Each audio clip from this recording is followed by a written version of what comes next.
the public has spoken, and we respond. We'll take it. We'll take it any way we can get that. That's right. Yeah, but Tina Bryson is here with us from Christian Appalachian Project.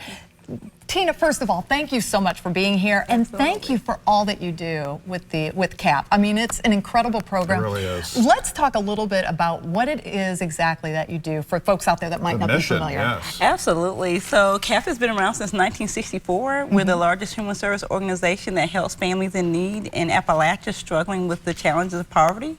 We focus on children, their families, and seniors, and even help individuals with disabilities. We want to make sure they have those most basic human needs like food, shelter, and clothing. And annually, CAP helps about 1.5 million people through direct and indirect service in Appalachia. That's incredible. That's a big mission. It is. And it takes a village, and we know that. We want to thank you and your team right off the top here for everything you've done.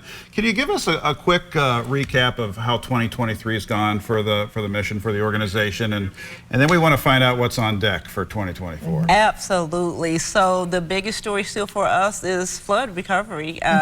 Disaster relief was a big part of 2022. In 2023, we're still helping families get back into homes that were safe, warm, and dry. I'm reminded of a family, Brenda. She's raising her granddaughter. Her home was destroyed in the flood, and somehow Brenda sort of fell through the cracks. And only through her long-term recovery committee, she was able to get connected to CAP. And this summer, we were able to get her back into her home. And so that story just really reminds me of the impact and how long it takes people to recover from a disaster. Sometimes the news cycle moves on, but people, it takes a minute. And you think about us, if we lost our home, not just your house, but your dishes, your sheets, your linens, all of the things that you need to have a home. So we're excited about stories like that.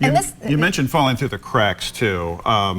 So when the federal service comes in, when the state aid comes in, there's still opportunity for people to just find a way to get directly to your organization and say, hey, they missed me. I need some help here. Absolutely. And sometimes it's just people who may be proud, and she says that she struggled with asking for help because in her community, she was always the person who was giving help, but she was raising her granddaughter, and she said she had committed to her son when he passed away that she would take care of her, and she said I just couldn't let her live in this situation. I had to ask for help to make sure my granddaughter had a safe place to call home. I'm glad she did. We all need it. We really do. In our lives, we do. So what's the structure look like? I mean, to be able to help in so many, I mean, you must have an army of volunteers and folks that really are on staff that are able to help. Absolutely. Without the help of volunteers, not just here in Central Kentucky, but all across the nation, we have church groups and businesses that come in, and they might give a week, they might give a couple of days to help those families, may serve in our pantry through commodities and pack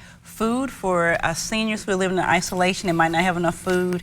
Sometimes it might be just a local high school group that might want to come in, a youth ministry that comes in and serves. But we could not do the work we do without volunteers to come alongside CAP. Well, my goodness. Well, again, we want to make sure our viewers understand how they can help you right on these front lines, making a difference for our Kentuckians. What's the best resource, or what opportunities do you think our viewers might have in terms of being able to connect with you and making a difference? Absolutely. The easiest way is just to go to our website, christianapp.org, that has all of our volunteer opportunities listed, as well as ways to give. Again, not only do we depend on our donors and volunteers, they make that work possible. And if right now, if you have a college student or a high school student, in the spring we do a alternative spring break. You can come and work on a home in Appalachia. And so we're looking for teams to come in and help us. So if you want to come alongside and be a part of that mission. We got a couple of those teenagers. Yes, we do. Send them on down. Send them on down. We'll teach them everything they need to know. And you always hear that this time of year, you know, how can I help? How can I make a difference? This is it. This is the way to do it right here, right now. Absolutely. It is giving of your time and your talent and your treasure. And then I always say, just pray. We really do believe in the power of prayer, praying for these families during the holiday season as we go into the winter, where we know there might be some additional challenges. Inflation is still an issue, making sure you got food on the table. So just continue to keep those families in prayer, and then see how you might come alongside. Wonderful. Tina, thank you so much for everything that you do, and thank you for coming in today. We appreciate it. You always brighten up the studio, and we appreciate it, and appreciate the good work you're all doing. Yes, thank you very much. Absolutely.